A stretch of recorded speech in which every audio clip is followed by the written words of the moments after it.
नमस्ते भारत। आप सभी लोगों के बीच में एक बार फिर से मैं उपस्थित हो गई हूं। तो निवेदन सबसे पहले मेरा वही कि प्लीज आप सब लोग इस वीडियो को लाइक कीजिएगा, अंत तक देखिएगा, शेयर कीजिएगा और साथ के साथ मेरे यानी आपके अपने चैनल ममता पेन्यूली काले उवाच को सब्सक्राइब करते हुए बेल आइकन को प्लीज जरूर हिट कर दीजिएगा, ताकि जब भी मैं लाइव आऊं, कोई रील या वीडियो अपलोड करूं तो उसकी नोटिफिकेशन आप सभी लोगों को तुरंत मिल जाए। विनेश फोगाट तो आप सभी लोगों को याद होगी ना, आंदोलन जीवी जो बन गई थी और उसके बाद उन्होंने कुश्ती का अखाड़ा छोड़ करके राजनीति के अखाड़े में अपनी एंट्री करा दी। उसके बाद हरियाणा जिंद के जुलाना से चुनाव लड़ी कांग्रेस के टिकट पर, जीत गई 6000 वोट से, माननीय विधायक बन गई हैं।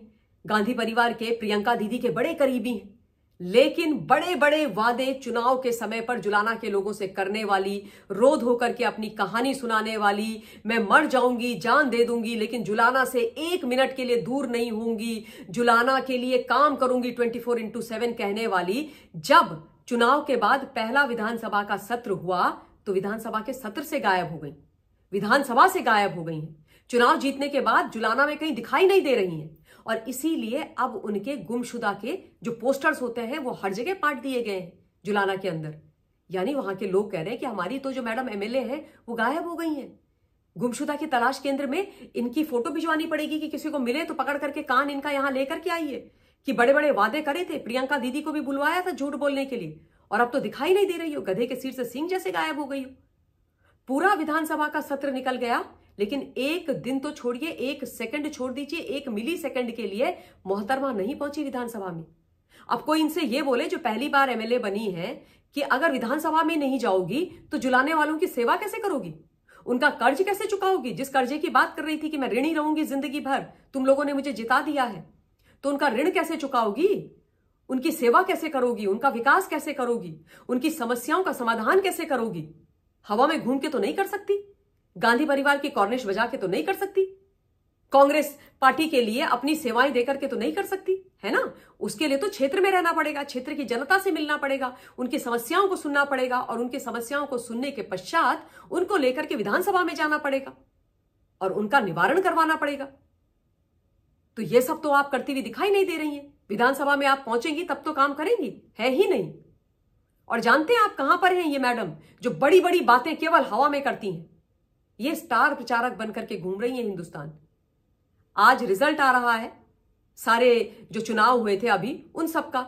चुनाव था झारखंड में, चुनाव था महाराष्ट्र में, चुनाव था वायनाड में, कई जगह यूपी, राजस्थान आदि, उत्तराखंड में बाई इलेक्शंस भी चल रहे थे और उसमें विनेश फोगाट वीवीआईपी ट्रीटमेंट लेकर के हेलीकॉप्टर के अंदर पीए साथ में रख करके स्टार प्रचारक बन करके भाषण दे रही थी, कांग्रेस के लिए भाषण दे रही थी, गांधी परिवार के फेवर के लिए। जिस जुलाना के लिए काम करना चाहिए, जिनकी सेवा करनी चाहिए, उनको ऐसे ही छोड़ करके, है ना, अनाथ ये पहुंच गई सेवा करने के लिए गांधी परिवार की और कांग्रेस की। ये सच्चाई है विनेश फोगाट की। और अब तो मैडम अपना फोन भी खुद नहीं उठाती हैं। इनका जो फोन नंबर है वो भी इनके पीए के पास है। जब इनके नंबर पर फोन किया गया इनसे पूछने के लिए कि गुमशुदा के आपके पोस्टर पाट दिए गए हैं पूरे जुलाना जिंद के अंदर, मोहतरमा कहां हो, तो भाई जिन्होंने फोन किया उनको उम्मीद थी कि हमारी मैडम एमएलए फोन उठाएंगी, लेकिन मैडम एमएलए ने फोन नहीं उठाया। उनके जो पीए हैं सोनू ने फोन उठाया और सोनू कहते हैं कि देखिए ऐसा है, मैडम स्टार प्रचारक बनी हुई हैं और प्रचारक की ड्यूटी मैडम को दी थी, इनकी ड्यूटी चुनाव में लगाई गई थी, वो अपनी चुनाव की ड्यूटी कर रही हैं और चूंकि उनको चुनाव की ड्यूटी मिली थी, स्टार प्रचारक बनाया हुआ है, इस नाते वो विधानसभा के सत्र में नहीं आ पाई, लेकिन लोगों की जो समस्याएं हैं उनको पुरजोर आवाज से उठाएंगी। अरे कैसे उठाएंगी ताई, कैसे उठाओगी झूठी, जब विधानसभा में नहीं रहोगी, जब अपने विधानसभा क्षेत्र में नहीं रहोगी। तो जनता में भयंकर भारी खासा गुस्सा इस समय उत्पन्न हो रखा है। लोग कह रहे हैं कि इसको हमने 6000 से ज्यादा वोट दी थी ताकि हमारी फसल से, खाद से रिलेटेड, हमारी गाय भैंसों से रिलेटेड कोई समस्या हो तो उसका समाधान करेंगी ये, क्योंकि इन्होंने बड़ी बड़ी बातें करी थी कि मुझे खेती का काम आता है, मुझे गाय भैंस का काम करना आता है, मुझे तो चिनाई विनाई करनी सब कुछ आती है। तो लोगों को लगा कि भाई हमारे बीच की हमारी बच्ची है, ये इतनी बड़ी पहलवान खिलाड़ी रही लेकिन उसके बावजूद हरियाणा की मट्टी से जुड़ी हुई है, ये हमारी समस्याओं को जरूर समझेगी, हमें कभी छोड़ करके नहीं जाएगी।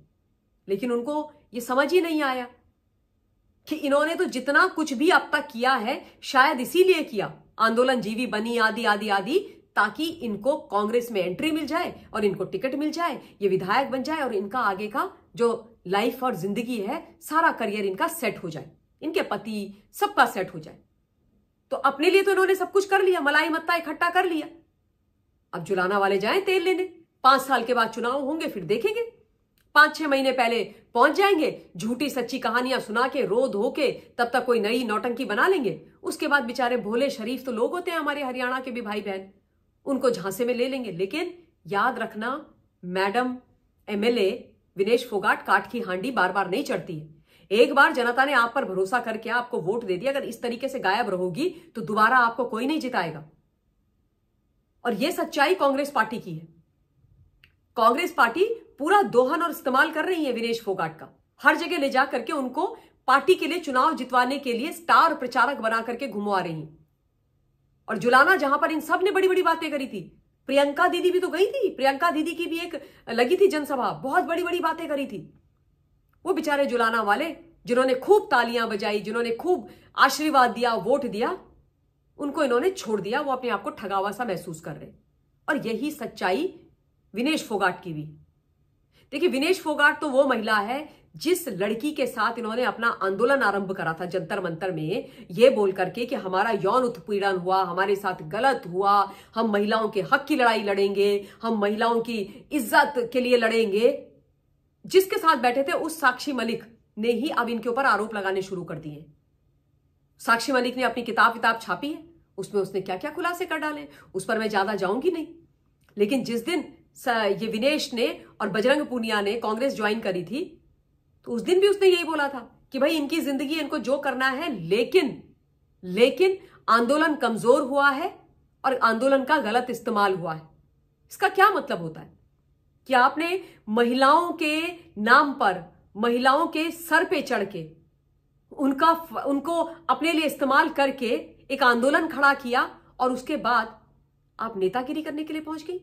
और यह बात भी कहीं पर आप, मुझे तो झूठी नहीं दिखाई देती है कि ये जो पूरा आंदोलन था, विनेश को फ्रंट बना करके जो आरंभ करवाया गया था, उसके पीछे हुडा परिवार का पूरा हाथ था, गांधी परिवार का पूरा हाथ था, और पूरा जो लॉजिस्टिक्स, जो एडमिन सपोर्ट मिलना चाहिए या जो होता है किसी आंदोलन के लिए, वो इन लोगों के द्वारा ही मिल रहा था।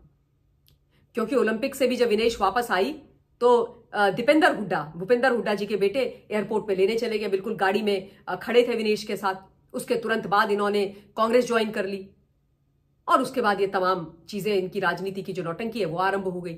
जबकि जब ये बैठी हुई थी धरने में, तब इन्होंने ये बोला कि मुझे तो राजनीति आती नहीं है, मुझे राजनीति का कुछ पता नहीं है। मतलब पहले ये कहती थी कि राजनीति बेकार चीज है, मैं राजनीति में नहीं जाऊंगी, और उसके बाद पहुंच गई राजनीति में। तो जुलाना वालों, इनके झूठ को पहचानो, समझो ये कौन है। तो खैर, ये एक महत्वपूर्ण चीज आप लोगों के सामने आंखें खोलने वाली रखनी थी, रख दी है। अभी इस वीडियो के लिए इतना ही, फिर आप लोगों के बीच में उपस्थित होंगी। Till then, take care of yourself. जय हिंद, वंदे मातरम।